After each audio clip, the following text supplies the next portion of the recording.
Hello, everybody, and happy Friday. Woo, Yay. Friday. Hey. Yay. Don't sound too excited, guys. Jeez. Welcome back to the Hollowed RPG channel here on Twitch and YouTube. I'm your DM for the evening, and we are back. I'm your DM, Richard, for the evening, back with the campaign Eye the Storm in the Kingdom of Valari. Say hello, everybody. Hello, everybody. Yeah, hello, everybody. Hi. Hello, everybody. Does anyone want to give the recap from last week? Cannot be Poppy. So I think that's how we're going to do it. The person who did it last week cannot do it the week after. I haven't re-listened to the campaign. I don't know. I actually take notes, so. Yeah. You're our fallback. Mm-hmm. Not much happened. I mean, I'll do it. Not much happened. We went to the Ivory Horn. We caught up with Poppy. We found out that time passes weirdly in the Sentinel Forest. And then we did a bunch of shopping. Essentially. We have That's finished a shopping. bunch of Poppy's network. Oh, yeah.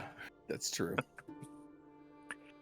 I mean, you're not wrong, so go ahead and take that DM inspiration, Fenthwick. So yes, we come back after you guys had gone about your day here in Ornost, the capital of the North Ward here in the Kingdom of Valari.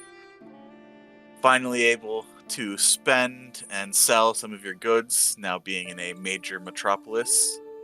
You're able to offload some gems, trade for some much-needed diamonds, resupply, get some winter clothing for both Poppy and Marisol, and also found a magic shop where you guys are able to spend some of that newfound wealth you all have. So, we pick up here in Ornost, as I would say, it's still like mid-afternoon, I would say, closer to early evening, as you guys are leaving Kedon's Emporium here in Ornost, kind of in the center of the city, near the temple district. Storm Chasers, the day is yours. What would you like to do? Ah, these gloves fit like a glove. Made me feel really strong. That's good, because you were such a weakling before. I mean, I could run a long way, but... It was so embarrassing. Well, I mean, I feel like I'm stronger, but I've never had that much money ever. Like, ever. We usually traded in pelts and things like that up north, so it worked for me. So appreciate the loan, and I'll be sure to pay you back. And I'll look over to Poppy. So, I mean, I know you've been laying low, like you say, but is there any good food, anything fun to do here, or do we just want to go back to the tavern and figure out what we're going to do next in the road we're going to travel? Oh, I thought you wanted to visit Armand. Sorry, I got distracted by the magic shop. Yeah, take us to Armand. Is everybody good with that? Okie dokie. And Poppy will lead him to Armand, which is in the Shadron district. Totally forget which district we're in now, but I think we are already in the Shadron district. Yeah, you're at the edge of it, kind of more in the middle of the city. Kedon's Emporium is closer towards the center between the Shadron and the DNS, kind of near kind of the temple, and then you have, leading up higher, you have the Treecliff Palace, the Palace of the Duke. So, prime location here for Kedon's Emporium, but yeah, you can head into the Shadron, deeper into the Shadron district, which is more of the kind of commercial hub of the city. All right, we head there. All right. Poppy leads you through the maze and hustle and bustle of people. Just every which way, just packed with people, all of all kinds. Mostly human, but plenty of dwarves, halflings, half-elves, elves here. You see even some little more of the less known races, I guess, in the human kingdoms, even some tieflings, a few furbolgs. But eventually... Poppy will keep Who on her head, so if it's crowded, so they don't lose her. All right. With I'll look down to Poppy and say, "Do you want a boost?" Ooh, we could become a totem pole. Yeah, so that's exactly what I was thinking. All right, come on, let's go. And like we used to do, Hal picks up Poppy and puts on his shoulders and holds on to the top of her boots. And now we're like 10 feet tall. all right, and eventually with Poppy leading the way for you, Hal, pointing where to go now that she's got a clear view over the crowds. And she describes every fountain that they pass by. Mm-hmm. And there are quite a bit of fountains here. Besides, the Three Sisters fountain here in the Shadron is kind of one of the larger fountains, but there are plenty of smaller fountains, almost kind of in every major square here. And there are a few different squares in the Shadron district. You see some with animal themes, some depicting, heroic warriors, some with just kind of beautiful, just geometric, abstract shapes. But eventually, you are led, and you start to hear it before you see it. Just the tink, tink, tink distinctive sound of a hammering of metal. And you see just a simple metal sign, circular, of an anvil and a hammer, and just a large A on the symbol of the anvil itself. I guess this is the place. Yep. I'll take Poppy, pick her off my shoulders, and set her down in front, and after you. And we walk in. All right, and it's you see, it's actually the shop itself is a little smaller. You see, lots of swords, shields, sets of chainmail hanging, a few helmets. And you see, you can tell that there is a larger open air workshop next on its side. And you enter in, and you see, Poppy, that Armand is not actually in the shop itself. You do see his son Lido, though. Younger, human male, dark skin, kind of shoulder-length hair. Poppy calls out to him, waving her hand above her head. Ah. Hey there, Pop. Hey, meet my pals. This is Hal. Right over here is Core. This is Belladin, and this is Fenthwick. Right. I didn't actually get any of your names. I'm sorry. I'm really bad with names. But hi, Lido. So we're looking for. I believe we're looking for tampons and what else? Looks towards Al. Crampons. How long would it take to build a shield that can take an enchantment?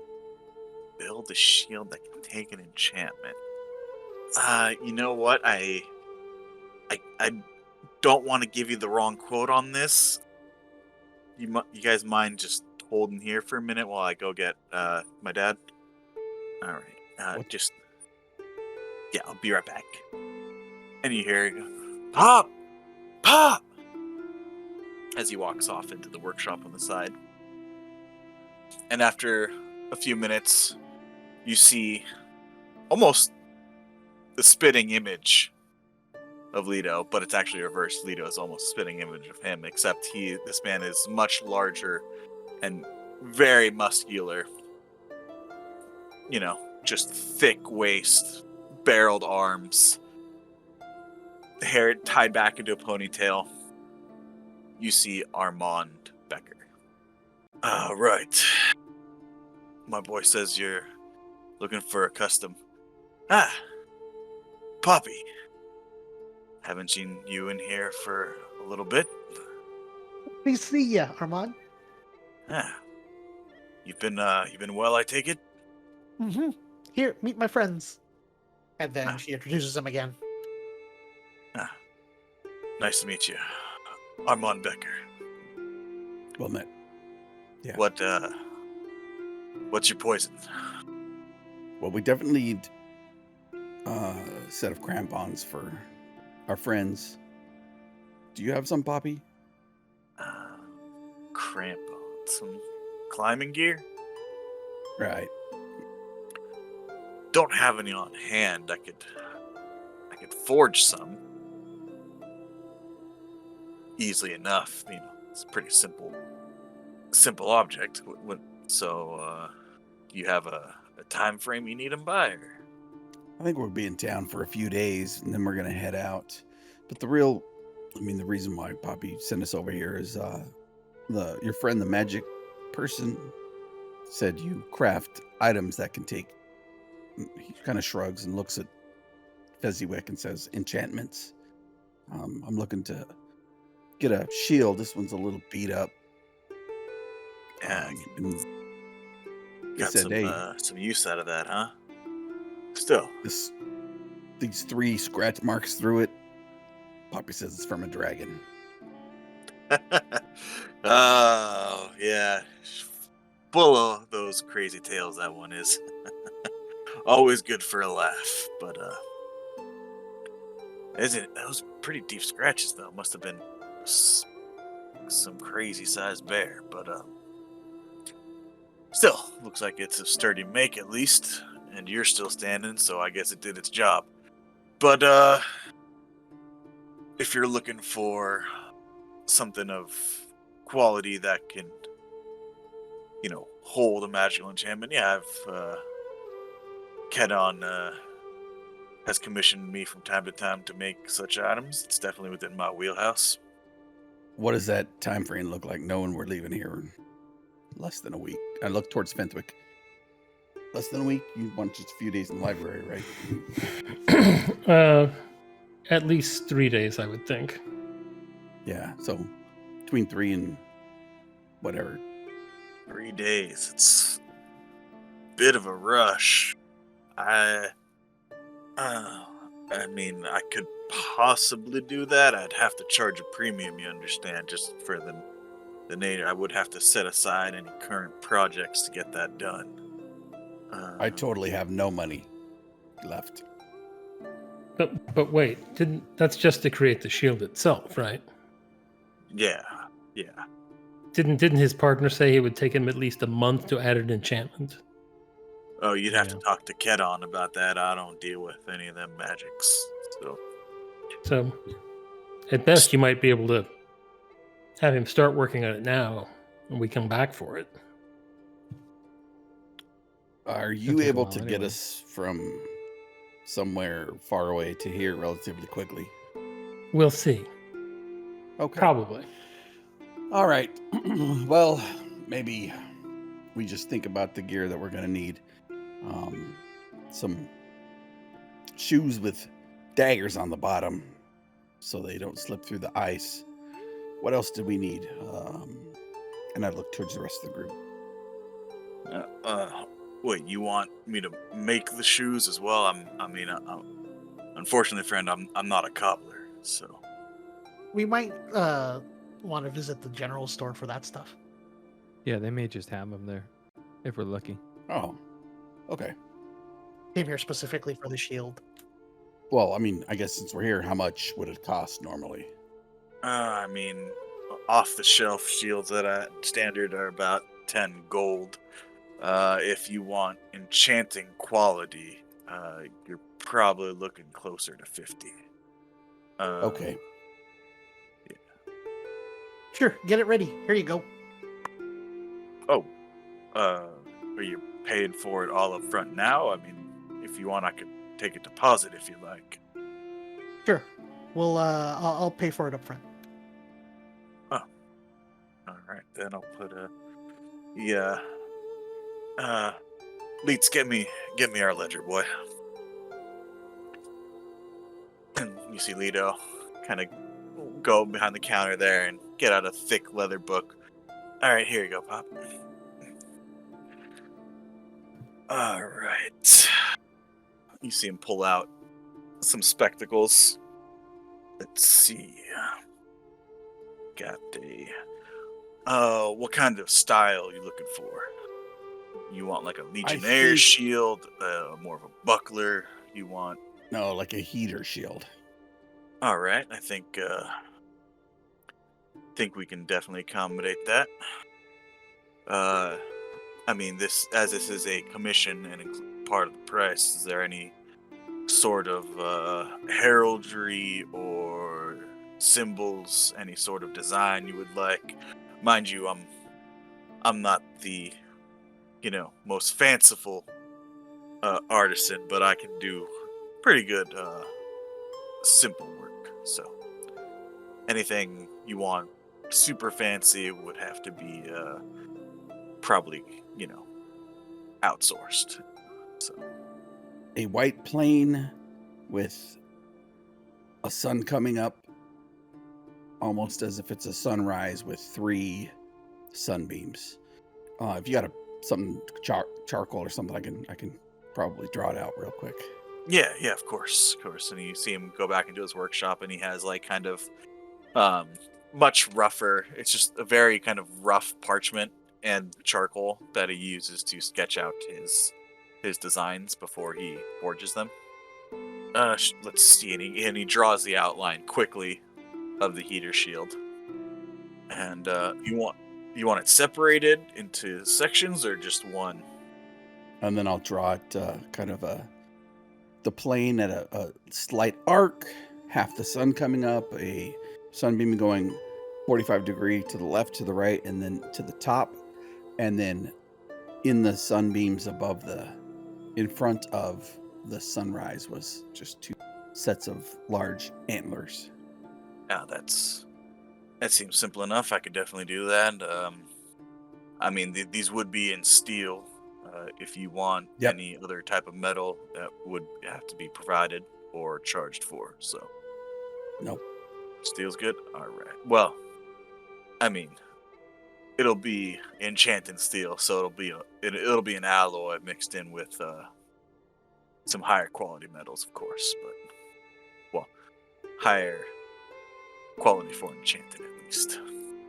Hal will look towards Bellet, and we just used a bunch of sticks and animal pelts and wrapped them up.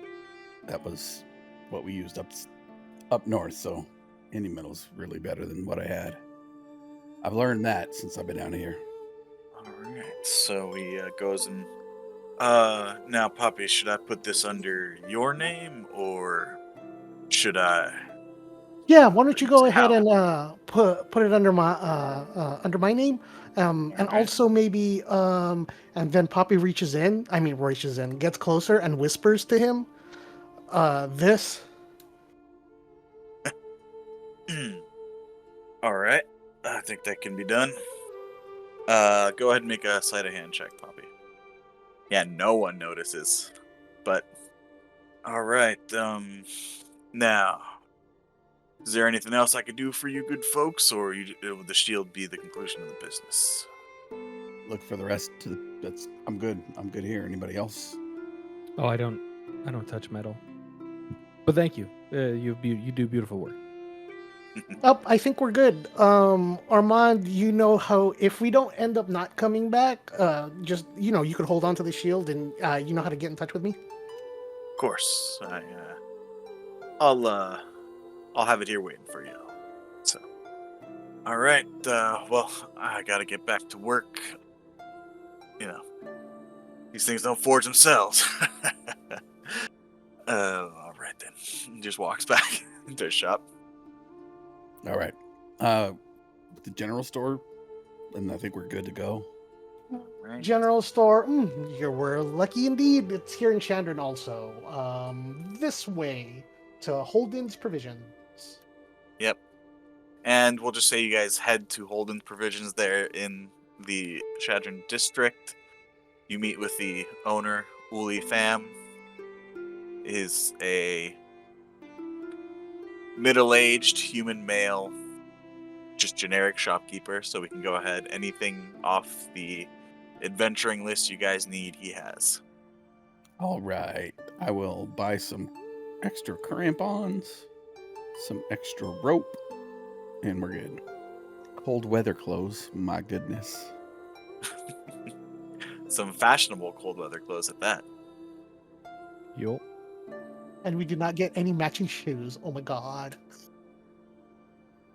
You included some, boot covers. Make it look like you're wearing Uggs. But you guys end the eve. I would say it's starting now. The sun is starting to set here over Ornost, as the sun is dipping below the horizon now, as you look over past the DNS district to where you started your day in the Otolon district to the west. Is anybody else really hungry for that tavern food we had back at Poppy's place? Anybody else? Okay. I'm really hungry. We should like run back there. No? Okay. Well, Hal's gonna set a brisk pace. Core heard food, and just you and Core, Hal, just start pretty much almost sprinting to make your way back. It's a quick journey as you're already in the Shattered District, and you make your way towards the eastern wall along the cliff, and you're led under one of these kind of rough-hewn archways through the outer walls to the cliff face itself, back to the top of the shelf. You guys head down the rickety wooden stairs and wooden plankways, past the bustle of life here on the shelf in the evening, and you're once again at the Ivory Horn. I'll let everybody go in and kind of pull Poppy aside as we head in, and I'll lean down, or I'll kneel down to her, and I lean in and say, "So did you pick up at the jewelry place? Did you pick anything up?" Oh, why don't you go ahead and check your pocket right there? All right, I'll check my pocket, and I find a box. It's in here. When, like, you paid for it, right? How much do I owe you? Consider it a wedding gift. Not really sure what a wedding is, but Oh, I'll look at make it. sure to pay you back in donuts. All right, I'll look at it. I'll pop it open. And what does it look like? You open the box and you see a simple gold band adorned at the top with an extremely large diamond ring. That even here within the kind of moonlight and distant torches here in the shelf still glitters and sparkles. This is good. This is good right here. Let's say it could bring multiple people back to life within a minute. Okay. Thank you. I'll pay you back. No, I don't need anything, Hal. This is for you. Once we get up to the north, I'm gonna make sure that my auntie makes you some of the sweet bread with the mint frosting. I know how you like It's donuts. so yummy. But Hal, you're always taking care of me, so it's the least I can do. And then Poppy walks in. Yeah, I'll try to go to hug as Poppy walks away. Oh, all right. I'll put it in his pocket, and he'll head back in and give everybody the side eye as he walks through the common room, heading to his person. And Metasol, what took you both so long? What were you plotting out there?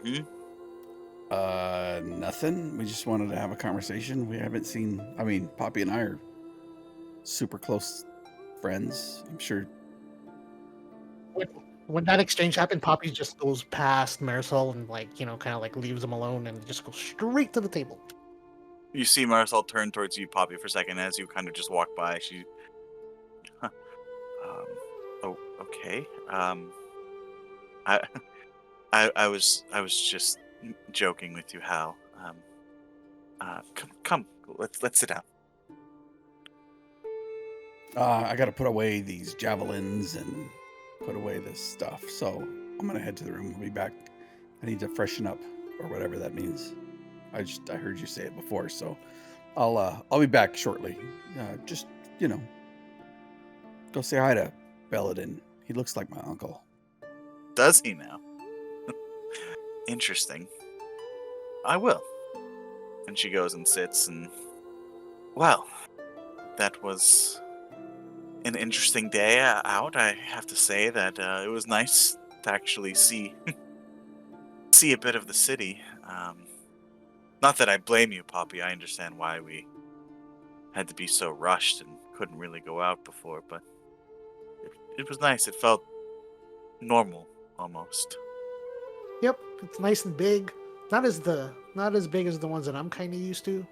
You know, there was this one city that I I visited once, and they had a big crime syndicate run by a beholder. Oh, Poppy, you should seriously write a book. Your tales. I don't know how you come up with them. So, um, are you all planning to stay up in the north? I know Fenthwick, you said you're not planning on staying up in the north. I mean, Hal's from there, I take it, so Hill might want to stay, and you kind of get a look on her face. And what are your all goals, dreams? I mean, plans for life after this mission of yours or whatever? Um, what about Core, right? I'm sorry, we haven't really spoken too much. Hi, I'm Core. Yes.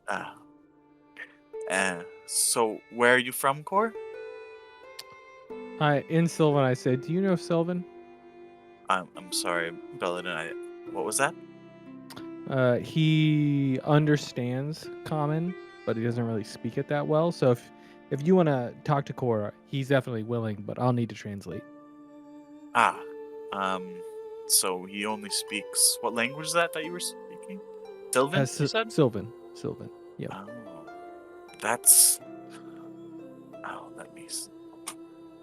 I've never heard of that language before. What region is it from? It's kind of DM above the table. Isn't it like an ancient form of Elven? Yeah, it's the language of the Fae. Yeah. Yep. So I'll basically explain that it's kind of a an elder version of Elven, and it's the language of the Fae. Oh, that is interesting. If that's the only language you speak, then if you don't mind, Belladin. Oh, happy to. I do it most of the time. Fenthwick also knows Sylvan, but I think I'm just kind of the translator of the group. Well, that is quite the important position, as you know, people being able to communicate and express themselves is important. Yeah. Language is an incredible tool. But yeah, feel free. What do you want to ask him? I'll just be the go-between. I mean, I would just like to get to know my traveling companions a bit better. Okay. I mean, I know you all, but I don't feel as if I really know you as much as I feel I should, as I owe it to you all. That makes sense. And Core, it makes sense for you to go first. I say in Sylvan, considering you're the newest member of our merry bunch. She's just interested in getting to know whatever you want to tell her about yourself, where you come from, what your goals are, stuff like that. She's a little concerned that Hal might be staying up north because, clearly they care about each other, but she doesn't know what she's going to want to do after that. So I think she's trying to figure out what our goals are, maybe to help her figure out what hers are. Well, it seems like we're trying to stop the descendants of the Rhea de Sil, correct? That's what we're all doing? Yeah. I just translate that. Yeah, and I'll nod. Is that something that Fenthwick understands? Or is that something that Belladin understands? I mean, when you say that, Belladin's just like, well, he probably just means Enix and his people. Yes. Like Belladin's just gonna put that together of like, well, Core's not dumb, so Core must know another name for this group that.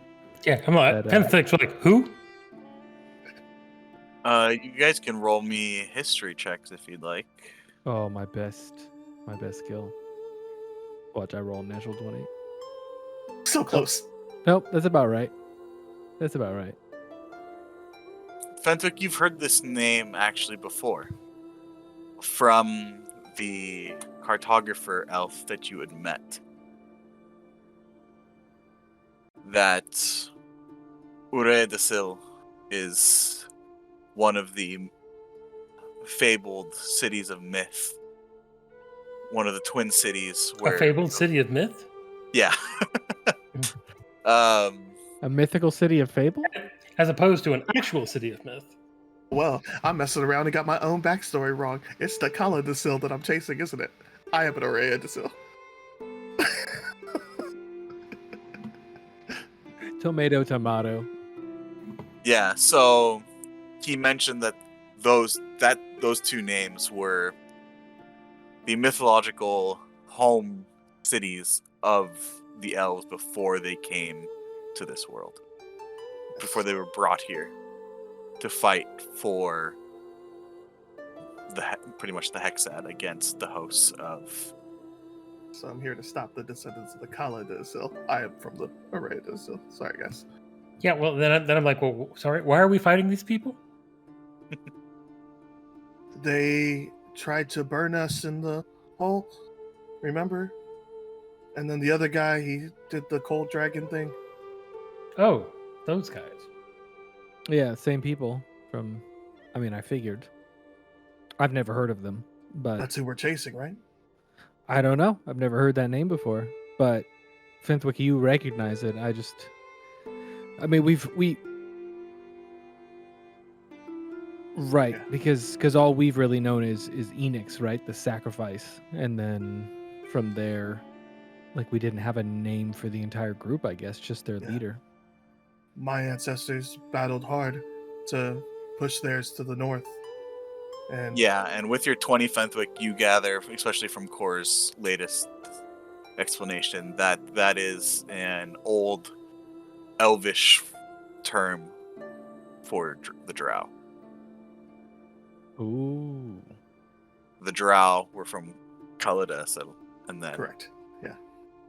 the high elves were from Urada. Easy to say names, yes. Yeah. Sorry, where was that apostrophe? Yeah. We're taking There's notes here. 3 We in the need to know. front, and then 32 in the back. Yeah. The remnants of that battle settled down where you guys found me, right? Or they settled down in the Twin Spire Mountains and started the Heaven's Path Monastery. I didn't know that. That's wow. Yeah. As soon as I started following you guys, I started getting visions of my ancestors or something. I don't know, but I'm pretty sure I'm supposed to help you guys up north. I'm sorry, what? You're having okay. So Hal's having visions, talking to God, well, a god, and now you're having visions from your ancestors? Yep. Okay. I feel left out. Me too. I'm sorry. You've been having I mean, what did he say? As she turns towards she turns towards you, Belladin. Who? You mean Hal? About oh, well, I translate everything to her. It takes a while. This conversation is about 3 times as long as a normal conversation would be. But no, I'm kind of translating as like if Fenthwick speaking in Sylvan. Okay, you're doing it as okay. Yep. And I kind of like lean over so that way, like, if Fenthwick is responding to Core, I am now out of the conversation and translating directly to her. And then if I say something, I will say it in Sylvan and then also. So I'm like, I'm interspersing Common and Sylvan in my speech constantly. Okay, and Poppy, Marisol probably sat next to you, so you could hear what Belladin is saying in the translation. So that's fascinating. You're from the monastery then, up in the mountaintops. Yes, that is where I was raised, and that's where I trained for probably the last century, almost century and a half.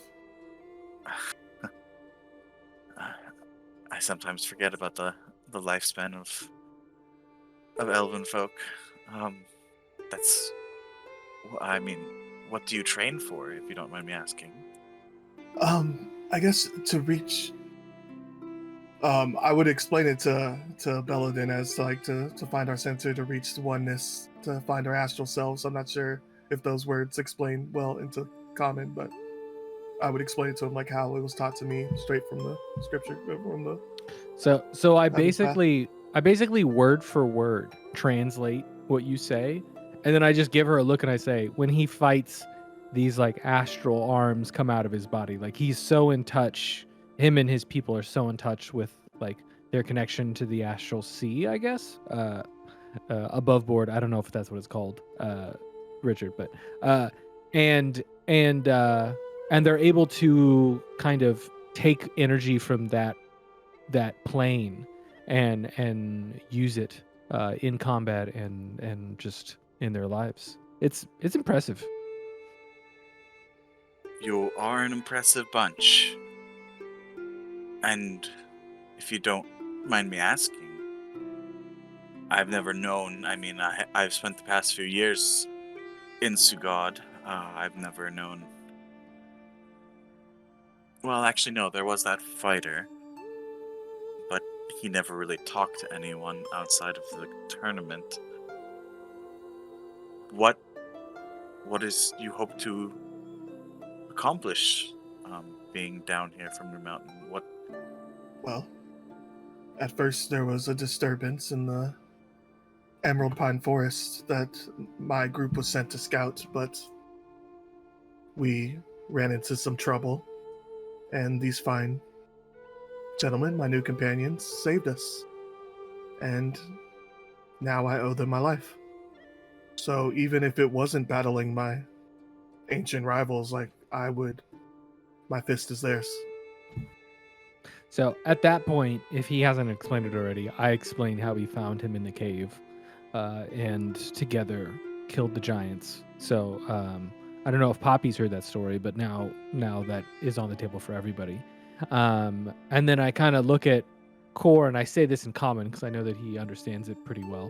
And I say, it just kind of worked out that that your goal, that you have from your monastery with your people kind of lined up with your life debt. Hal is my hero, I say in common. Yeah. He's very heroic. I'll let you in on a secret, Core. He's mine too. But yes, this group does have a tendency to save those who need saving, don't they? I mean, it depends on the person. The Duke didn't live very long. We tried though. Duke, Count, which one was it? Count Linnaeus. Yeah. You see her kind of close her eyes for a minute and shudder, and I'm just glad I'm out of that city.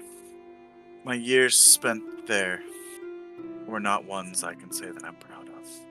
Things I've seen, the things I've done, all because of that man. I'm sorry, look at me, bringing the mood down. What about you, Belladin? Hal tells me you look like his uncle. Are you related? Oh no, not as far as I know. I mean, in truth, I was adopted, so I suppose it's possible. I think the joke comes from the fact that we have basically the same height, even though he's definitely bigger than I am. I'm wispy where he's large, but I got this white hair as a baby because of the way my people saved me from whatever illness or whatever was wrong with me when I was left with them. But I grew up in the South, in the swamps. And pretty much as I became an adult, everybody in my tribe, we kind of pick a goal, a thing that we're striving to achieve, and we're meant to go out into the world and achieve it as much as we can, or if we cannot achieve something as of a similar value, either to ourselves or to the world or to nature, and then return. And my adopted mother, even though the tribe kind of all raised me, was the matriarch of our tribe, and she gave me this, and I kind of motioned towards this staff that is like this gnarled tree branch, even though it's almost perfectly straight, and then the top there's like a little bit of leaves coming off of the different prongs of the top of the staff, which is kind of the this is the I guess the like a beloved relic of my tribe. So I think they have a lot of expectations for me, and I think I have to achieve something great before I return. I don't know if I'm ever gonna achieve my original goal, but I traveled from the south end of this continent and walked all the way up here, and then met these fine people in another swamp, and we've been traveling ever since. And whether it's saving the innocent, which is something I care about, or uncorrupting nature, which I also care about, or just helping people, they seem to be doing that wherever they go, and I feel like that's a worthwhile cause to come with. And then, we've seen things that shouldn't exist or never has, according to the nature of this world. But through my own research in the different ruins of this continent, I think they did at one point, and I kind of lower my voice, dragons. I give a little knowing look to Poppy. But that is something I'm looking into as well. And in the meantime, maybe we can stop this Enix and stop the drow, Fenthwick, I think you called them. And then maybe I can finish my research at the same time. I don't know, but my goal is to keep these wonderful people alive until we do that. Wow. That seems like quite the selfless goals. All of them, actually. Both keeping your companions alive and trying to better the world. Not many people care about anyone other than themselves. It's I don't know. I think when I learned of how my tribe saved my life, I really wasn't supposed to live. I wasn't supposed to survive, and I did.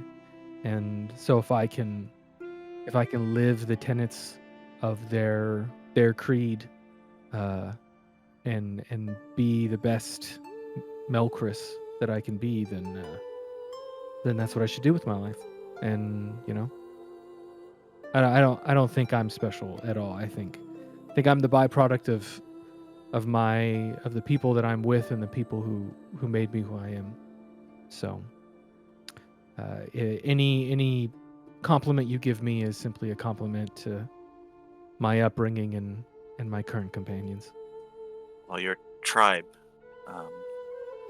sounds like wonderful people. They're furbolgs. Yeah, they're great. Oh. They're wonderful. Are they? Yeah. I've never actually talked to a furbolg. Oh, they're really nice. Like some of the nicest people you ever meet. Huh. Maybe you were found and helped by people so loving. Yeah, I'm grateful. Maybe if my sister and I had been found a little differently, things would have turned out quite different, but such is fate sometimes. And you, Fenthwick, you must have some grand aspirations and goals. A mind like yours, I'm sure, has infinite possibilities in mind. To think so. Honestly, I just want to go home at some point. Of course, if I were to become wealthy and powerful in the process, that would also be okay with me. Is there something preventing you from going home? I'm not very popular back at home. The powers that be and I had a falling out, so Well, gonna have to work a bit to fix that. well, for what it's worth, I think they're fools for not having you. So, I think so. well, I mean, it seems like maybe after the business in the north is done, would you all then go off to pursue your separate goals, or? Sort of playing things by ear. I never thought I'd end up here. Well, I knew I'd end up in Ernos, but I mean this situation. Never thought I'd be traveling north. And it does sound a bit. Don't tell Hal this. Awful I and mean- unpleasant. It seems like it'd be so cold. I believe that is the major feature of the frigid outlands. Yes. And I mean, is there anything up there other than ice and snow? I guess we'll find out. Guess we will. It may help you to know that if we're going north by the route, I think we're going to be spending a fair amount of time underground first. So you'll have some time before we come up out into the tundra. Underground. Yes. Belladin, with your passive insight, you can tell she is not looking forward to that at all. Oh no, she's claustrophobic. Oh, the worst. Oh no. Right, going underground to the north. I would say about this time, Hal, you would come back from whatever you're doing. Hal is pacing back and forth in his room. Okay. Like, he's got his breeches on and that's it. Because he thinks either they're going to fight, they got to wrestle, they're going to do like some kind of feats of strength against each other, right? For one to beat the other person. So he's like, what am I going to do? But then... I mean, you know. feats of strength isn't far off. Poppy said, no, it's supposed to be like this. And he's like, he doesn't understand that. So he's just pacing. Oh. How did the proposal go? Well, I don't know. I was able to pin her pretty quickly. But she didn't put up much of a fight, guys. After the count, like, she didn't seem very happy. Oh, yeah. Amazing. So yes, I guess Hal is still up there. She kind of, you see Marisol look up towards the stairs. What about you, little puppet? We've been here how many days? And it's been nothing but tall tales and jokes. What? Yep. I used to run a bakery with her. Whole family. Bunch of bakers. You running a bakery. I mean, I know you love to eat them, but with your talent and skills, I couldn't imagine a life of a baker, really. Mm-hmm. Oh, then I got the wanderlust. That's how it usually happens sometimes. I'm not a very good baker. A desire to see the world. But sometimes the world's a bit bigger and scarier than you imagine. Isn't it? But I mean, your home sounds quite, well, as amazing as it sounds. I mean, your talk of dragons and beholders who run crime syndicates. Well, it seems like home seems to be the common theme. She kind of lifts up her glass and says, well, may we all find home, whatever that means, wherever that means. And you guys toast. Is there anything else you would like to do for the evening before you would like to do whatever you want to do or retire or what? Nothing specific. I'm gonna do my water breathing dance, but that's it.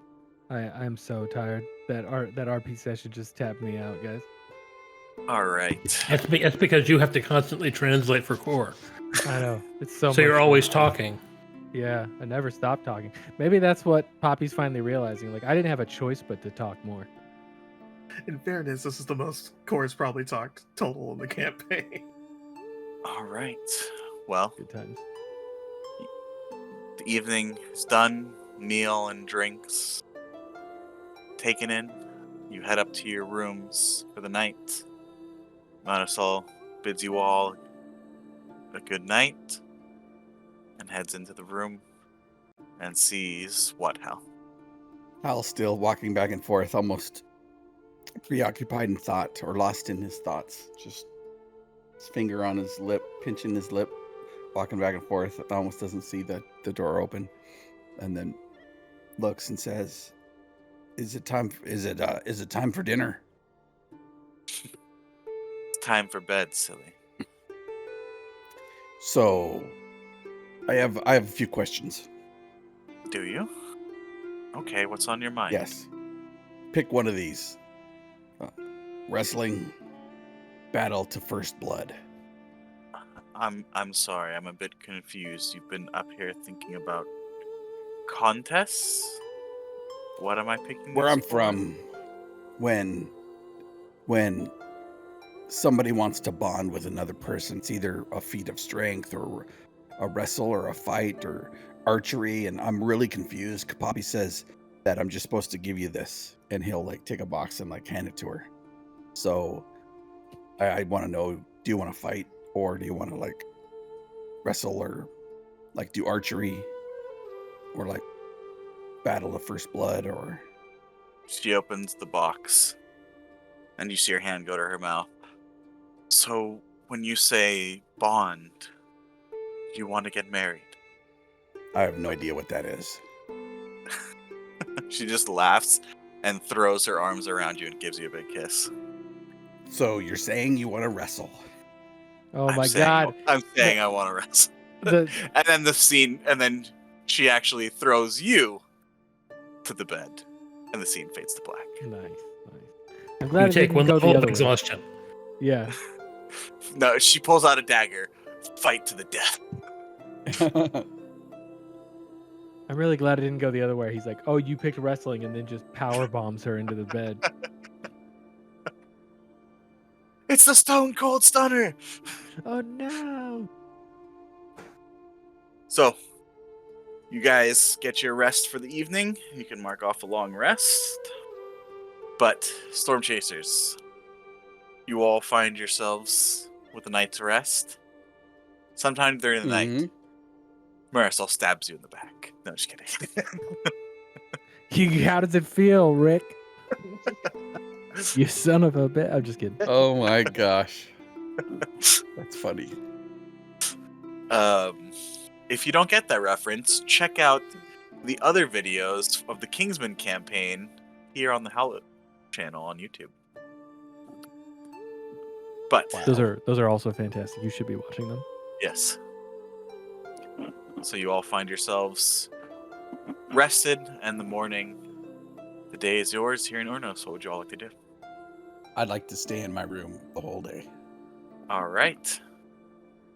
You all come out for breakfast, and Marisol and Hal do not join you. But you all meet at a table downstairs. That's not worrying, right? What is that? Who's got a soundboard? You hear those sounds coming from Hal and Marisol's room. Oh wow! I thought it was the Poppy John- will, and anytime Poppy's around, Poppy has like a piece of parchment and charcoal, and she's like sketching something. All right. We don't need to worry about them, right? They're fine. They should be okay. I haven't heard anything. Thilda comes around, asks what you'd all like for breakfast and to drink. Well, she doesn't actually ask you what you'd like to drink. She asks you which ale you would like to drink. And then she goes back to her drawing. All right. Now, what can I get for the rest of you? I mean, for breakfast, can't go wrong with a bit of bacon. Got nice porridge. Now, for ales, let's see. You want something light or something dark? Let's go light. Light, alright. Probably want something halfling made then. Puts all the dwarven ales out. Let's see. Got a nice one down from Fiona here. see, this is from the Silent Foot Brewery. She comes back with can I get the same for all of you, or would you like something different? Sure. Core just nods. All right. So she comes back with a couple tankards and a large pitcher of a light golden ale. Big platter of bacon and bowls and a large pot of like simple porridge. Now, and comes with and she has small little bowls of honey. There's some berries and such. So if you want, you can choose how you want to dress your porridge. But she leaves you all alone afterwards to plan your day and decide what you'd all like to do. So you all eat in silence. I feel like it's already dictated, right? Like, Poppy's drawing and eating, or illustrating, really. And then, Fenthwick's going to be doing research. I do feel like we should pair off, though, because, or at the very least, go in groups of 3, because we do know that there is still an assassin in the city. We don't know that she's left. So, I feel like we shouldn't, just one of us go off on our own, but otherwise we kind of already know what we're doing. Waiting for supplies and doing some research and then heading out, right? Yeah, that sounds about right. Yep, that was my understanding. All right, so who wants to go with Fenthwick? Don't everybody jump up at once. You don't talk to me even though you can't. If nobody else wants to, then I will go with Fenthwick. You speak Sylvan with the weirdest accent. All right, so we're getting derailed here. Back to the campus. So, Fenthwick, what is it you would like to accomplish here in your research? Where? Well, there's 2 things. One, I do have a book in my inventory. A book of creation lore penned by Ambrosius, which I figured the Hexad might be interesting in acquiring. I don't think you've ever actually gone through that, other than a I've- cursory I- glance. I have read it. It's, I just... Because when you first got it, you gave it a cursory read through, but I don't think we've talked No. about it since then. We haven't talked about it. Well, I've had time to flip through it. I mean, it's not like it's a long book. Okay. So yeah, go ahead and roll me a religion check. Now I talk to the gods. Oh my god. Okay. Fritz, let's go. With that 28, you think back to this book and Ambrosius and the creation myth, and you're going through it, and you actually see notations in the beginning from Ambrosius, and it's the myth you know of the creation of the gods, of how the Prime came and took the eternal seed and out of the void created the first gods and then the world, and they fought the primordials, the primordial elementals in the sea of elementals, chaos, and how the first gods were created by this Prime to fight at their side, and how eventually Valinor, the kind of second in command and most powerful of the gods, turned on the Prime when they were after the battles were done and in their time of rest.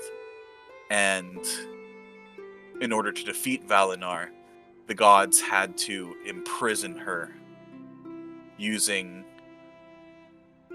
a portion of her own power, but in doing so they actually had to do so at the feet of the Prime themselves, and both the Prime and Valinor are both imprisoned together. That was the only way they could do it while the Prime was in their rest. But you notice that he has a notation, just one notation in the beginning of the book, and it just says the names. The names are important. And you go through and you look and you see, the names of the gods. well familiar, especially with your background, your training, and your education.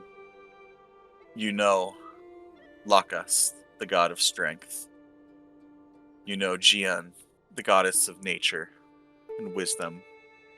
You know, of course, Merlis, the god of magics and intelligence. Leorem, the god of love and charm. The twins, the god and goddess of life and death. You know, Azoth, the goddess of skill. But you look, as you're flipping through this book again, you see that those names aren't anywhere in here.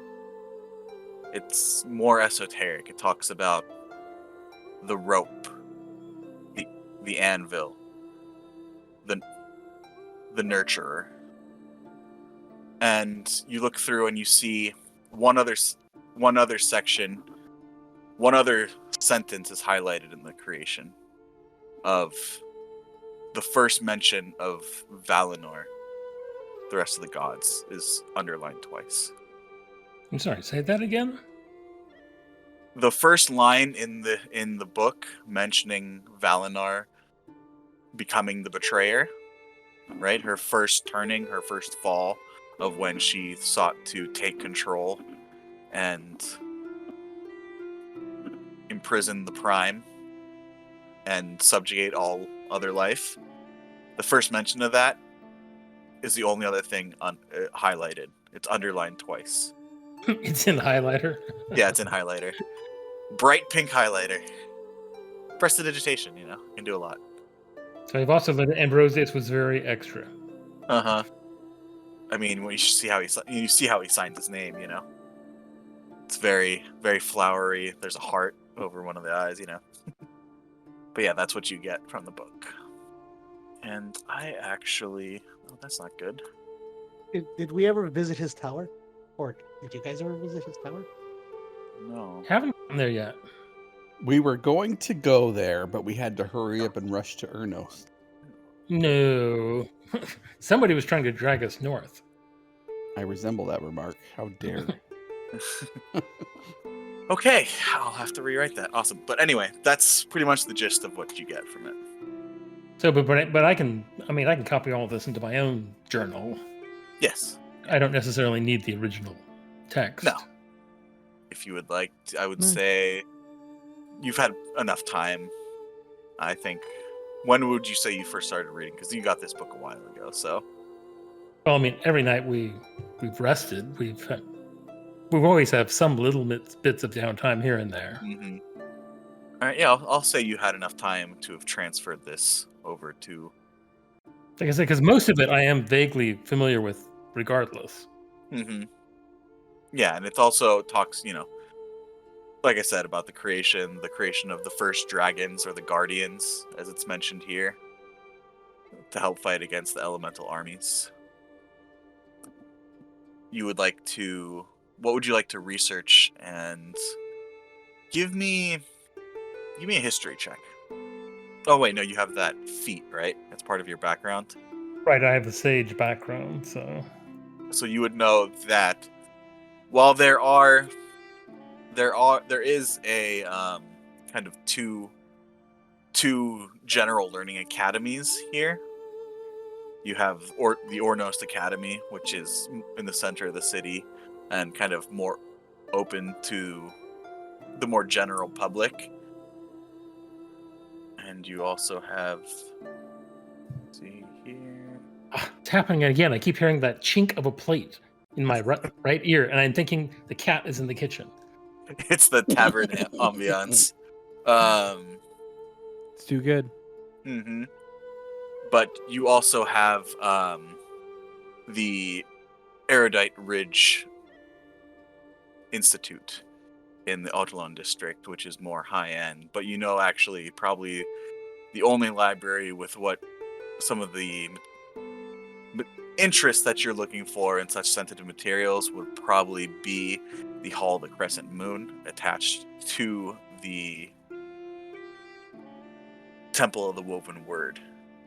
Because I had spoken to both the prelate back in Sugad and Duke Elias about having access to this place. Yes, and I believe It's been a while. Did we talk about you actually getting some sort of introduction there, or? Just basically, they wouldn't bar the door if I showed up. All right, but yeah, you would know that they're at the Hall of the Crescent Moon. That is the library that is part of the Temple of the Woven Word here in Ornost. But isn't Ambrosius like one of the founder of the temple, or something like that? Yes. Yeah, he is. Yeah, Hence, pretty much. hence this book might be somewhat interesting to them. Hmm. So that was one thing, was just to see if there's any interest in this book Okay, to sell? to sell or trade if they have something that I would consider valuable to trade. Okay. Money is always good, but information's good. Other things can be good. The other things were, I don't want to do any detailed research on this, but I would like to find out a little bit about the First Fang and his whole group. Okay. But mainly, I'm here looking for the staff.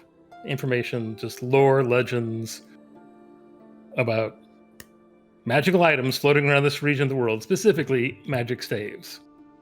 So, you head over to the Temple of the Woven Word here in the Temple District, the center of the city, and you see at the back of this large dome building there is.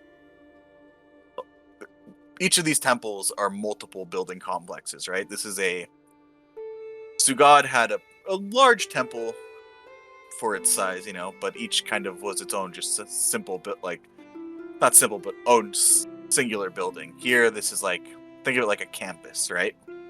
Where each temple has multiple structures. So, Okay. you head to the Temple of the Woven Word here, and you speak to a few people who direct you back to the Hall of the Crescent Moon, where you are met with Keeper Elenil Trevin, an elven woman with blonde hair, magnificent silver robes tied into an intricate kind of double braid, wearing glasses, and she's kind of sitting at what would be considered kind of the entry and greeting area to this complex. Well, I'll walk up and greet her. Yes. How may I help you today? Here to do a little bit of research, but I'm also would like to speak to someone in your acquisitions department. I have a book that I think they might have some interest in acquiring. Acquisitions, interesting. That can certainly be arranged. Is there any more information that I would be able to give them, or should I just tell them that there is a book? A book of lore penned by Ambrosius himself. You see her eyebrow kind of raise at that. I believe it is. Do you have this tome with you? Oh, yeah. Would you mind if I took a glance at it for myself? Sure. If I can verify. I'll take it out of my backpack where I've carefully packed it. All right. No. I'll present it dramatically. You see her put on some gloves. Is this the last we ever hear of Fenthwick and Poppy as these people murder our companions to get this book? Interesting. I'm more thinking like from now to episode of Pawn Stars. Yep. Yeah. Yep. She's gonna need a special. Best I can do is $2, man. Turns out this is actually illegal to own. Yeah. I don't know too much about this book. You mind if I call a buddy of mine? He's an expert in this. Yeah. She looks at it and, The materials are right. The aging.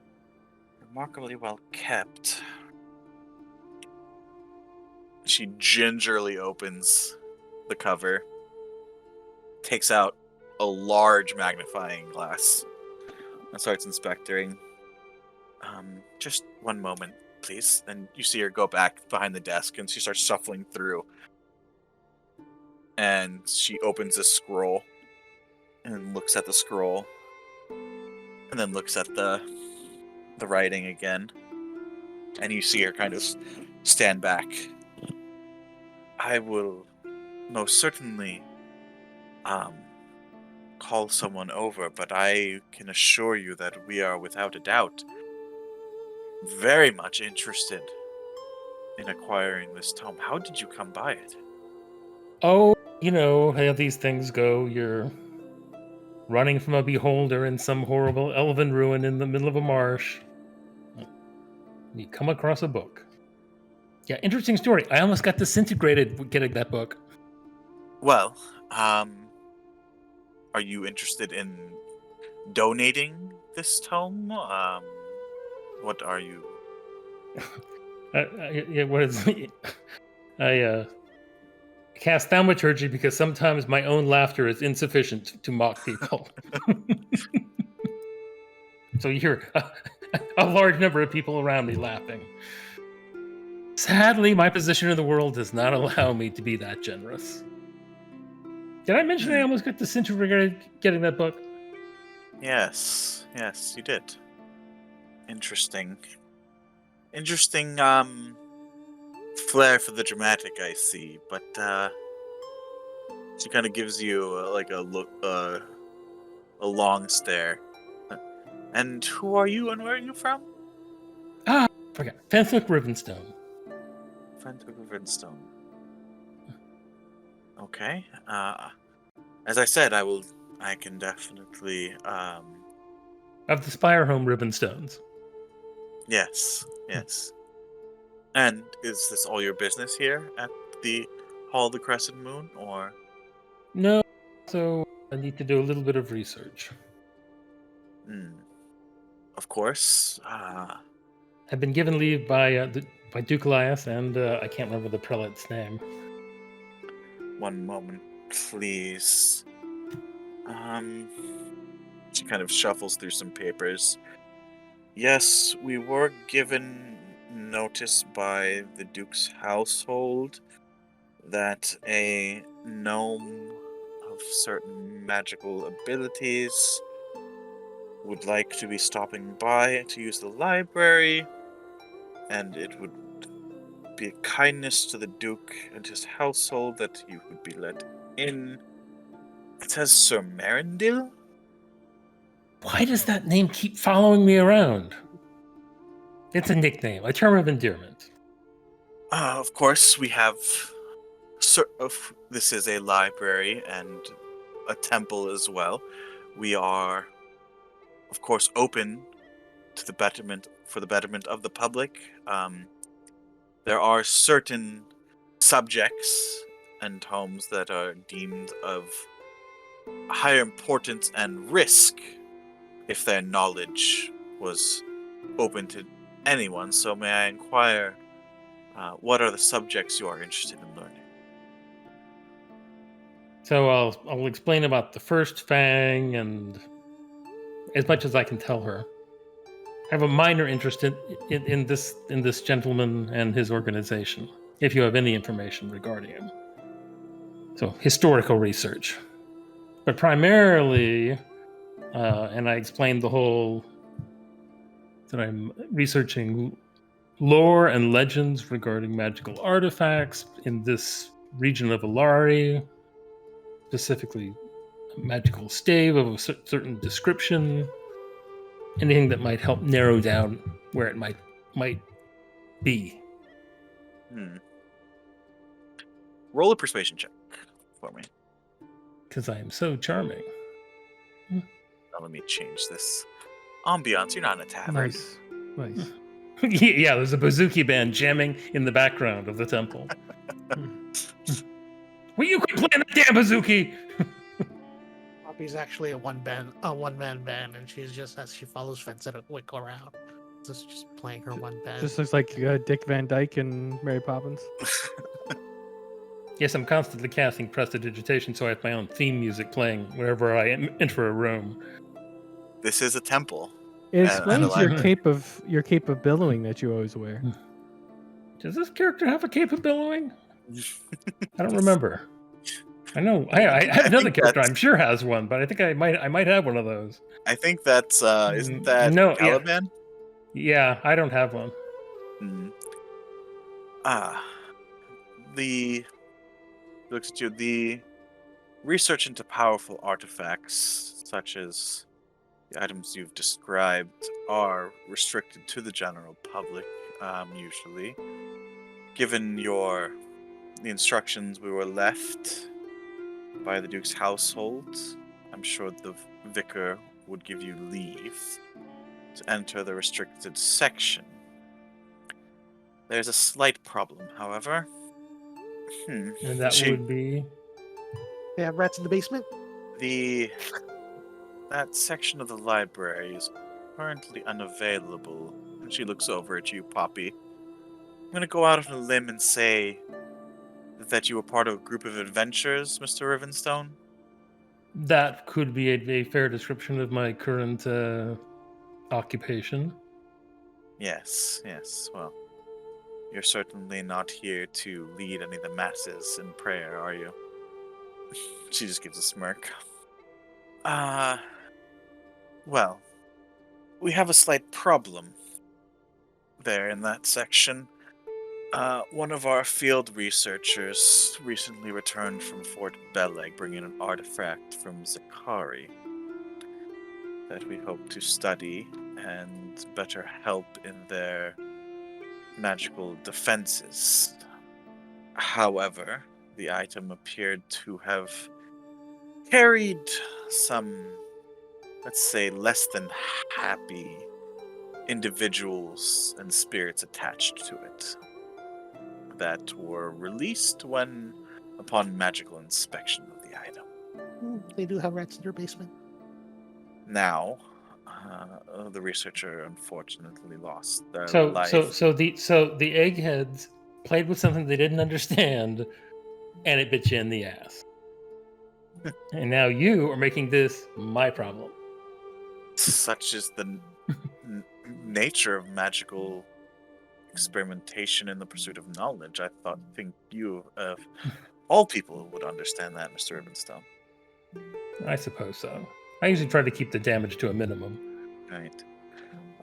Now, The head librarian, he's not like an orangutan or anything, right? Vicar Taneus is most certainly not. Okay. Now, Hey, it does happen. unfortunately, this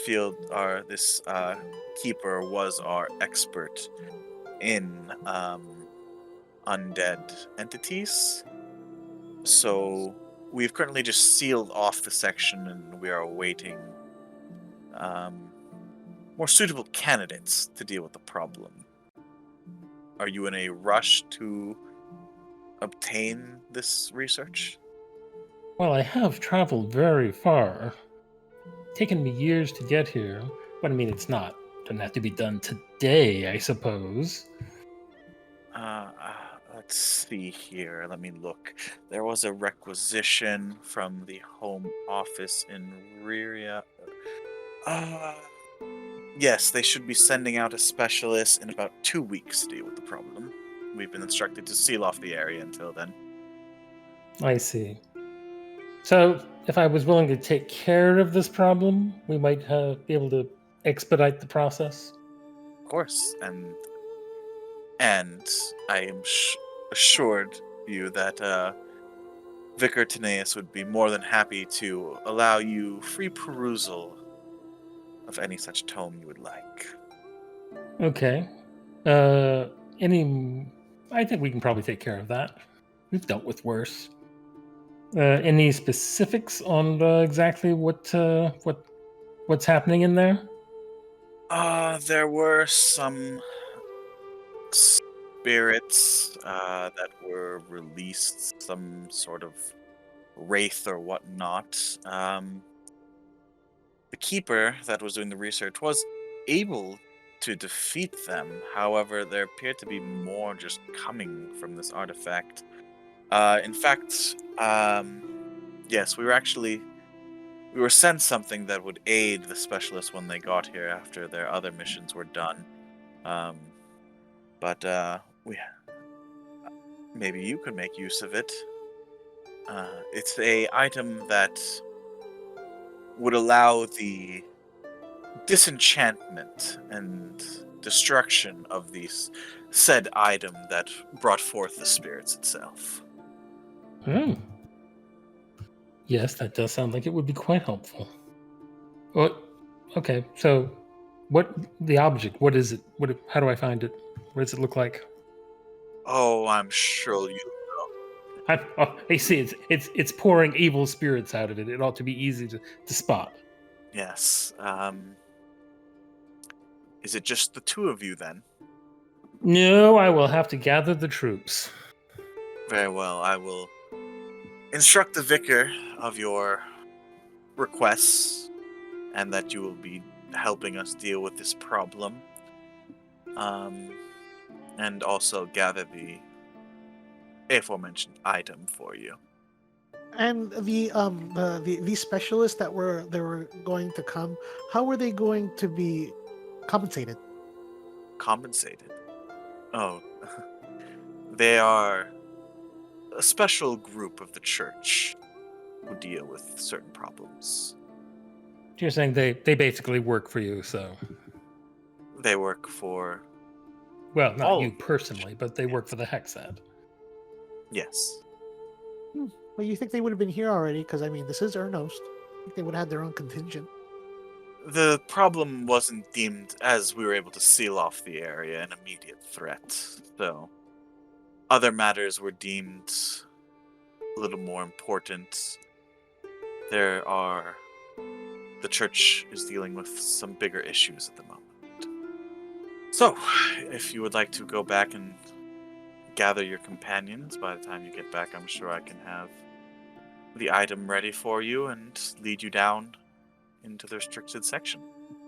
Fine. I will be back presently. I take the book back. She almost you can see her want to reach for it for a moment, and yes, please do. You'll be bringing it down there, the tome, with you into. I'm sure we could work out a deal before you have to go and possibly risk your bodily harm. Yes. But Think about your offer, and we'll deal when we come back. Now, And, I will do a sending to Belladin. Tell him, grab Core, see if you can pry Hal away from his woman. Got a job to do. you can respond to this message. Are you pooping? Yes. Yes. Hope you're not pooping. Oh, Read more. I can see what you're doing. I'm I'm sorry for that. Is what it starts off with, and then yeah, Belladin just says, "Oh, okay. Well, it's a good thing you told us where you were going, so we know where to meet you." Oh, I'll be back. Don't go without me. Right. So, we'll start with Belladin, Core, and Hal. So Belladin, you get this message. You're doing whatever in the in the Ivory Horn, still waiting for Poppy and Fenthwick to come back. What would you do? Well, unfortunately, I can't make my my staff become a tree. So my song and dance of convincing people to pay me to heal them isn't really working too well, especially considering the like you said, this is the poorer part of the city too. So Belladin just ends up healing people for free. So it's a lot of like lesser restoration, and 2 cure wounds have already gone off. All right, and so mark then those off your spell slots, please. Yep. Let me turn down fairies real quick. And then thanks. So and then from there I just look over at Core, who is probably just hanging out. I don't know what you're doing, Core. Actually, what are you doing? Unmuting myself, and then Core is probably just going through his meditations. It's been a while since he's had enough free time. Just doing his training. Right. Would you be doing that in the main room where I am trying to make some money, or are you going to be doing that back in the room? Back in the room where it's quiet, Okay. and I can concentrate. Okay. Well, then I will unfortunately be breaking that silence as I knock on the door, let you know that Fenthwick contacted me via a spell to let us know that we have work to do, a job that that he's calling us for to do, so it must be important. And then I will knock on Hal's door. So, from within, you hear like furniture banging against the wall and some grunting, and then you hear, "Come in." Okay. Okay, here we go. Belladin counts to 10 and then closes one eye and walks in and like is trying to not look, but also like, I need to see where I'm going. Does Hal cover himself up? You see Hal is shirtless, and Marisol looks like she's taken her dress and tied it between her legs, and her hand is on the back of his neck, kind of pulling his neck down, and her other arm is on his elbow. And he's like, "Yeah, and all you do is you just pull here and you use leverage, and it pushes the person that way. Go ahead and try it." And so he's literally showing her how to wrestle. Nice. Okay. And then Belladin opens his other eye and he's like, "Oh, okay. Well, I guess that makes sense." Hal, and Marisol. Actually, I don't know if you want to come with. I don't know what the job is. Fenthwick sent me a message magically, told me that there's a job for us where he is at the, he's at one of the, no, he told me where he was, where he went. Yeah, we've got a job. So I don't think we want to leave you alone, Marisol, so you should probably come with. We'll figure out where you can be safe with whatever job we have. A job? So you mean I can get to do this? And she spins Hal around and bends his knee down and twists his elbow back behind his back. I mean, actually, that is really good form. But I think the goal is hopefully you never have to use that, but it's good that you do know how. She looks over at Hal and says, "I would never say never." Okay.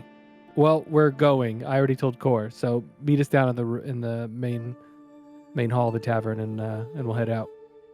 All right. And Hal starts gathering his things once he gets out of the Half Nelson. All right, so you four gather in the common room and head out to the Temple of the Hexad and the Hall of the Crescent Moon. What are you doing as you walk off? Read your DMs. Okay. All right. Roll me an investigation check. All right. So, as you're all waiting, eventually, Fenthwick, an human male in his early 40s, short black hair, large glasses, in a simple blue and silver robe, approaches you. Fenthwick Rivenstone, is it? Yes, who's asking? Vicar Taneus Hambleton, at your service. Oh, so you're going to, yeah. I believe that's my line as well. Keeper Elenil says that you are willing to help us deal with our spirit problems in the lower levels. Yes, they're right where I need to be. That's quite heroic of you. And you also have a tome that you are looking to... Yes, tombs are much more difficult to carry around. I'd imagine. You say, penned by the Archmage Ambrosius himself. Yes. I'll pull the book out again. I can take a look in a bit. I'm a bit surprised, if I do say so myself, that you chose to... Seems like you probably, take the best care of it, probably offer the best price. True. But, still. What, you implying something?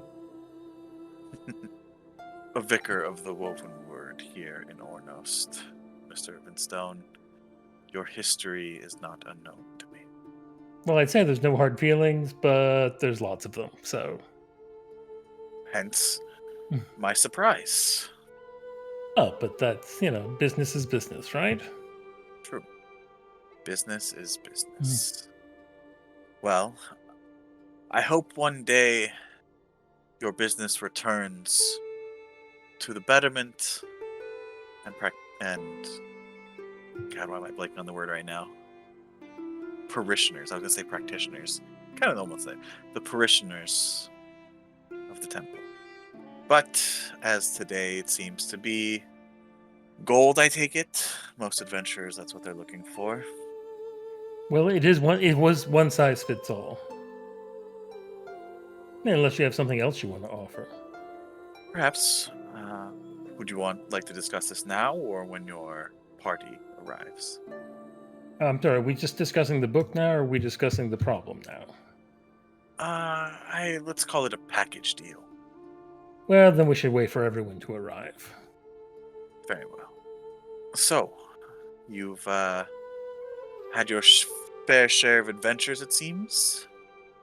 You could say that. Keeper Elenil says you found this tome running from a beholder in an elven ruin underneath a marsh.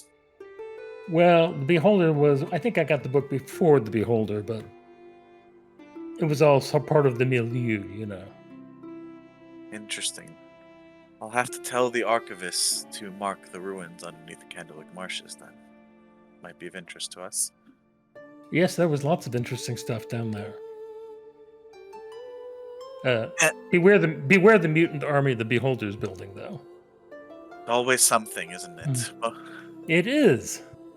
you know, people think that because we are in the pursuit of knowledge and magics that we are locked up in high towers and never see the world or its dangers, when in reality that to achieve great things, to better understand our world and our histories, the greatest dangers must usually be faced. Of course, a few of us do keep locked up in our towers.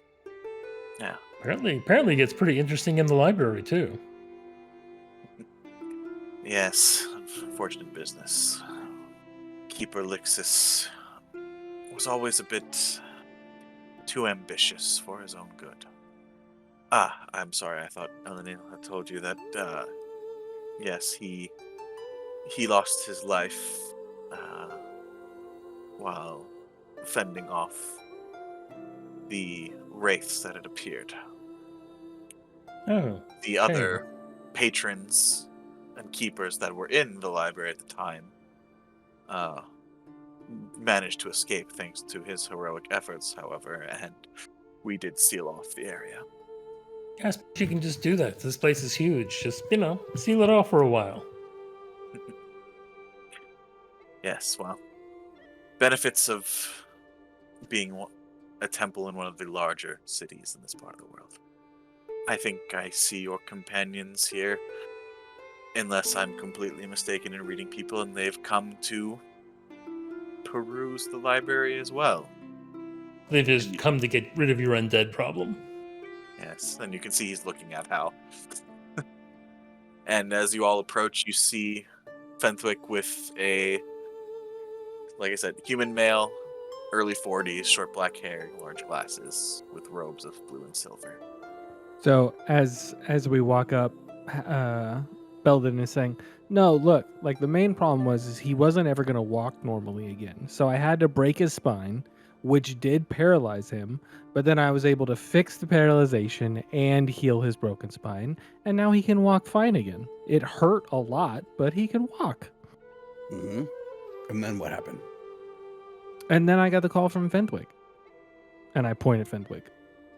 And then all the other people waiting for healing ran away. Yeah, no, they weren't. No one was really excited for healing at that point. Well, that's good. That's good. They need commitment. Yeah, they clearly didn't want it bad enough. All right, well, we're here. Wouldn't you know it? Doesn't it always happen when you go to the library? The area of the library you need is inhabited by something horrible. Oh, that kind of job. What's a library? Where they keep the books. Yeah, let's go in there and Yeah, okay. We need to do like no damage to the library itself. Just get rid of the problem. So no walls of fire? Gives a sidelong glance to Belladin. Yeah, walls of fire would probably be bad. Okay. Yes, please avoid fire at all costs. Core stops running and comes back. While some of the tomes are enchanted with some protection magics, most of them are not. So we won't be held liable for any damage that may occur during these proceedings, right? With my passive insight, how pissed off does the vicar look? Not that I'm saying there will be any. With your passive insight, he looks a little bit more amused, actually. Oh, nice. I would say that if extensive damage could be avoided, that would be... Oh, never extensive damage. If you'd all like to follow me back to Keeper Elenil, I believe she has an item that will help you all. Let's go. And I lead the way. And you lead the way, and you were led back to that first kind of chamber, because you were kind of on the steps, right? Outside the Hall of the Crescent Moon here. And you were led back into that first kind of greeting chamber, and there's the large stone crescent desk that Keeper Elenil is behind. Ah, Vicar, I see you have met Mr. Rivenstone and his companions already. I have the item, as I had mentioned. Yes, thank you, Keeper. Now, shall we discuss business then? Yes, let's. You are offering the creation of Elorna as tomed by the Archmage Ambrosius. That is on the block, yes. Also offering to help deal with the situation in the restricted sections in the lower levels, and also requesting access to that section for research into certain subjects such as magical items of great power. First Fang. Ooh, is there something there when he says that? Roll me an insight check. Thank all. I'm gonna do it from... Oh, is that wrong? I remember my sheet was messed up. Yes, it is wrong. So it's just this plus 3. Oh, so that's a 28. He looks at you, see that there's confusion and no recognition of this subject. Okay. I have to tell you, Mr. Rivenstone, I am quite familiar with almost all of our holdings here. I'm not sure I've ever heard of this First Fang, but you are, of course, if access is granted, more than welcome to peruse at your own leisure. Now, for the exchange of such items and services, we would, here at the temple, be willing to offer your group 500 gold pieces and access To your teleportation circle. Mm-hmm. and, of course, the use of the restricted section of the library for your research as you see fit, both now and whenever you might be here in Ornost. That all sounds really good. I don't know. It seems like the money could be a little bit higher. I mean, there have been fatalities there. What if we should all perish? Roll a persuasion check. You know what? Straight roll. It would have been a disadvantage, but you got a little help from Bellet in there. Where none of us are good at this. Oh, yes! Oh my god. Didn't even Boom. need the... oh no, it's a straight roll, right? Yeah. It's so funny. He looks at you all for a moment and you took to adventuring quite well, Mr. Rivenstone, I have to say. As I said, I'm not unaware of your history. And, believe it or not, Yes, when he says this, I put my hands behind my head and raise a finger so it looks like I have little, horns. yeah. Believe it or not, there are some, myself included, that think you were treated a bit unfairly. Oh, nice to hear. I hope to one day see your talents once again be used for the betterment of the temple. What do you say to 1,000 gold? Now you're talking. Under one condition. Yes. Whenever you're here to use the library, I just ask for an hour of your time to come, have tea with me, and just talk. That doesn't sound too bad. What kind of tea? I have a wide variety. What do you prefer? I don't know. I never really drink tea. Well, that's something that we can find out together then. And then you see kind of Keeper Elenil like, Vicar, do you think it wise to... And he kind of just puts his hand up. If there are no objections from the party, I believe we have a deal. We have struck an accord. Paladin? Oh, I was just gonna say, should we wait for Poppy to? I don't know if Poppy will have a. Oh, I thought Poppy had returned. Yeah, I would say you all got back together. Oh, we all got back together. Okay. Yeah. Apologies. Heck, Poppy's going in first. I mean, look at the bright side. At least it won't be a dragon. This time. Now, this item, and he holds up an amulet, can be used as a one-time use for the disenchantment and destruction of usually a cursed magical item. And he goes and explains its use to you, Fenthwick, and you pretty much wear the amulet, and you have to concentrate on its use as if you were concentrating on a spell. And after 10 rounds, he says after 1 minute of concentration, and the ritual will be complete and the item should be destroyed. Oh, dang. All right. I was really hoping for more of a point and shoot, but okay. Yes, I do believe you have to be within 30 feet of the object itself. For the entire minute? For the entire minute. Any break in concentration or getting out of its range, you will have to start the ritual over again. May I apologize. Hello, Belladin. Is my name. It's good to meet you, Vicar. Does the amulet require someone to have the ability to cast spells to use it? Yes, you must be with the workings of either divine or arcane magics. Okay, thank you. So, is there anything else? Is there a safe place, a secure place? My friend here needs to wait for us, and a League of Assassins might come for her, so you can prevent that. Maybe you should close the library now until we're done. Yeah, he's not kidding. Well, Oh, how you and your tall stories, League of Assassins. does your friend I mean, here that- require protection in your absence? Yeah, that would be a good idea.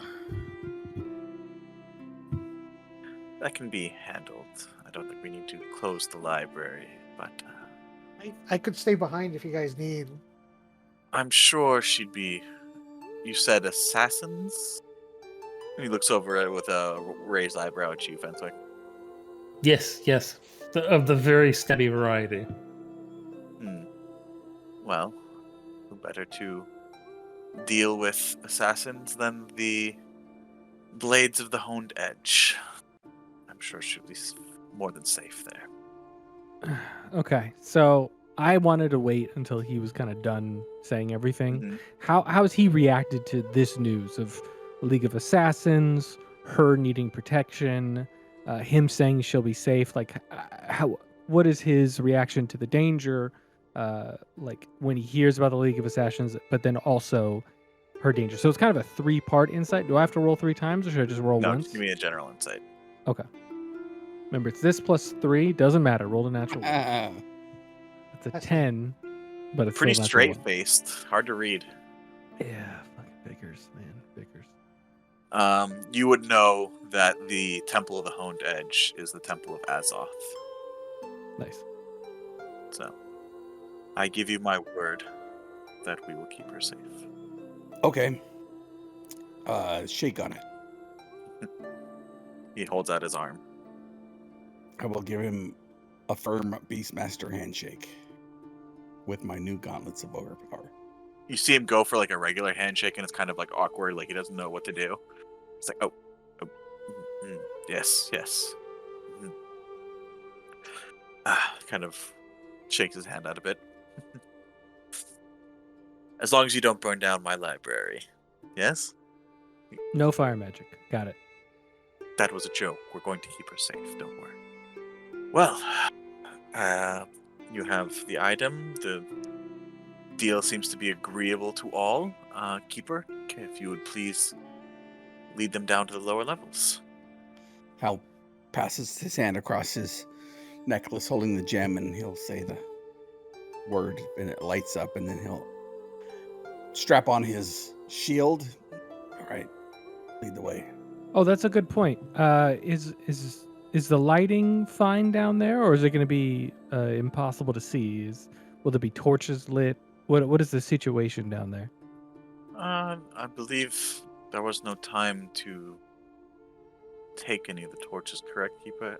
No, it was left as is. There should be some ever-burning torches down there. I believe not enough to illuminate the entire area, as we are able to remotely deal with the magic of the enchantment of the central crystal that would illuminate the general area. But some of the ever-burning torches that we keep for people who need more light for their studies should still be on some of the desktops. Both Hal and I have dark vision for the next 8 hours. Yes, I can't say that the entire area is lit up. I just don't want to risk it, so I cast dark vision on him and myself. Is everybody good with me putting this out? Turn off the... Yeah, that's fine. I think I could find my The way light. in the dark. What? Does Poppy have night vision or no? All right, you get it. No, you get it too. Well, you get it. You get dark vision. You get dark vision. Core feels left out. You already have it. Oh, I wonder if your friend has some goggles I can wear that allow me to see in the dark. This is pretty cool. Let's go. That'd be worth getting before we leave.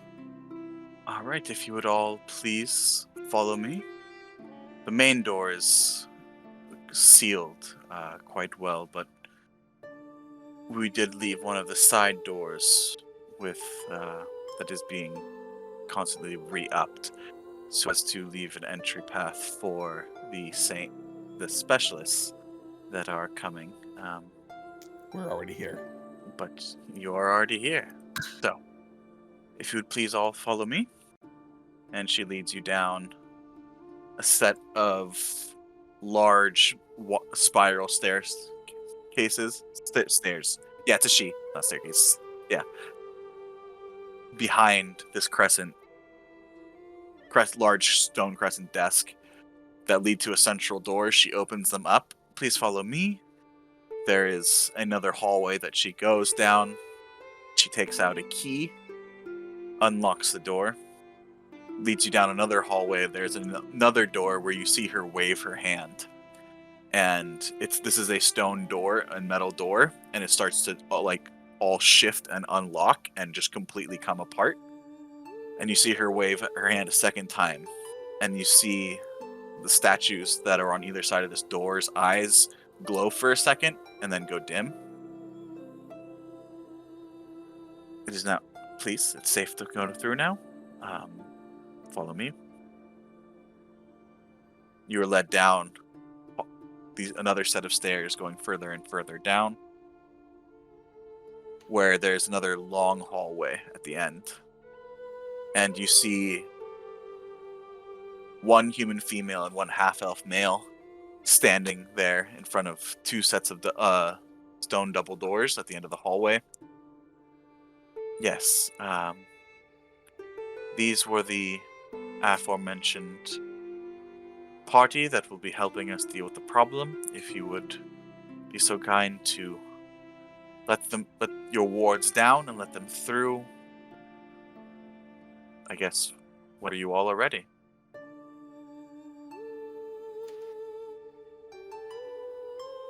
Do you need a moment, or? Yeah, give us a moment. Very well. Okay, so I'm going to be busy in there trying to destroy this thing. You all need to protect me. Yep. Gotcha. Okay. Okay, that's our game plan then.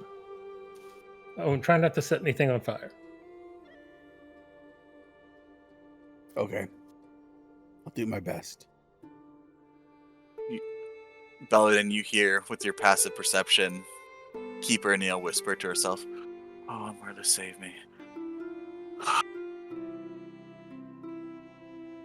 I turn towards her and I say, "Look, I won't cast the wall of fire. The vicar made it very clear." Yeah, I'm All sure of- the spore. I'm sure all the spore damage will be completely fixable.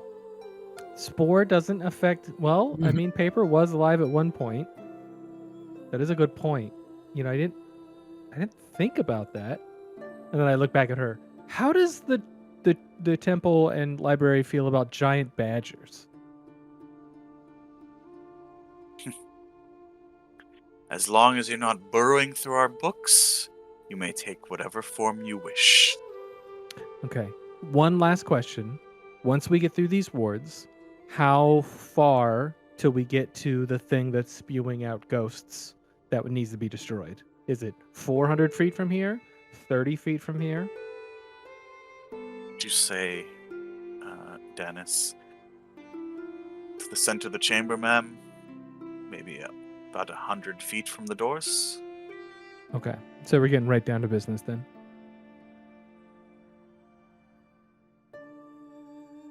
All right, on your go, we will lower our wards. One last thing. For safety, of course, the wards will be put back up as soon as you enter until we receive word from you that it's safe to do so, or they will be lowered in 2 weeks when the specialists come to deal with the problem themselves. Or until the screaming stops, yes. Mm-hmm. Well, not until 2 weeks after. Well, may the Hexad be with you. Good luck. So they are waiting on your guys' go.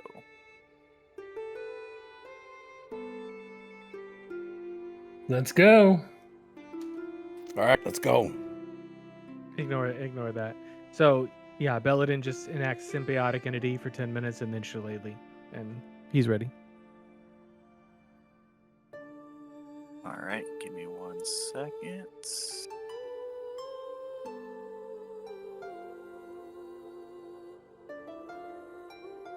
Oh, let me put you in this.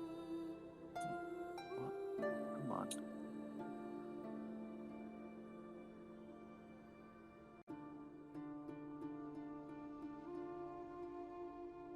Sorry, technical difficulties. Take as long as you need, my friend.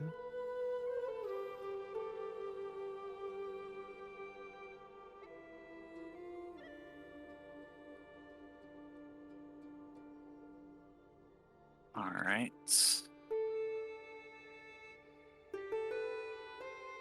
And in this hallway, with a couple burning torches,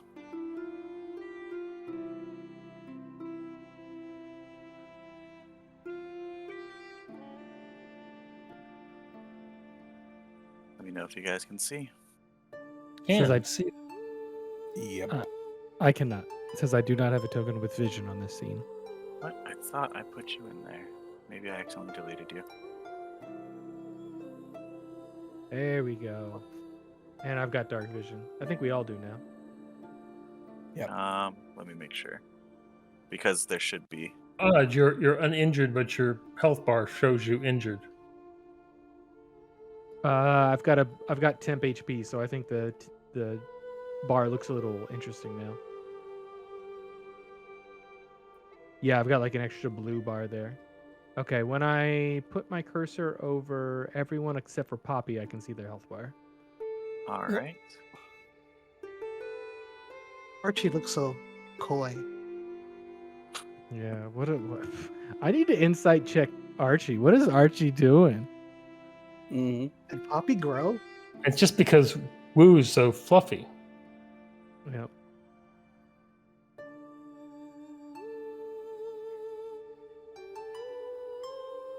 All right. There you go. I can see the health bar now. Thank you very much.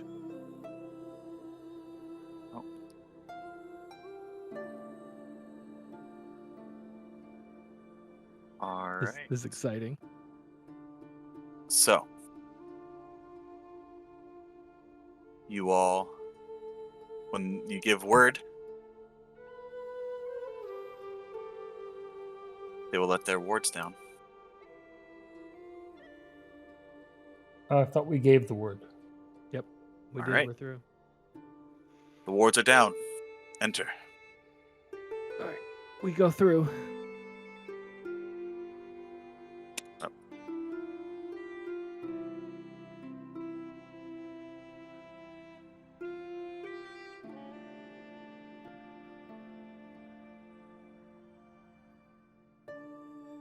Well, that looks like the culprit right there. I point. You enter a large circular stone chamber filled with shelves to the ceiling, almost 100 feet high, of books and tomes. I immediately Large turn crescent. around and I Mhm. cast Moonbeam on one of the cores because it's got to be a shapeshifter. Oh, see, that's the problem. I put 2 cores and not. I'm just messing with you. Please continue with your monologue. I apologize. The 2 large crescent-shaped desks connect with a third smaller one at the center. And in the center of this chamber, you see a large, glowing sword emanating with a purplish, eerie light spinning in its center. The doors slam closed behind you. And there's just silence. All right, Fenthwick. Which way do we go? I'm right with you. I suppose I'm going to guess it's the giant spinning sword there. Swords are And overrated. as you are all having this conversation, you see a face in the barest dim darkness with the same eerie light and dark glowing red eyes appear in front of you, Mm-hmm. floating from the ground. Nice. And that's where we're going to end tonight's session. Oh.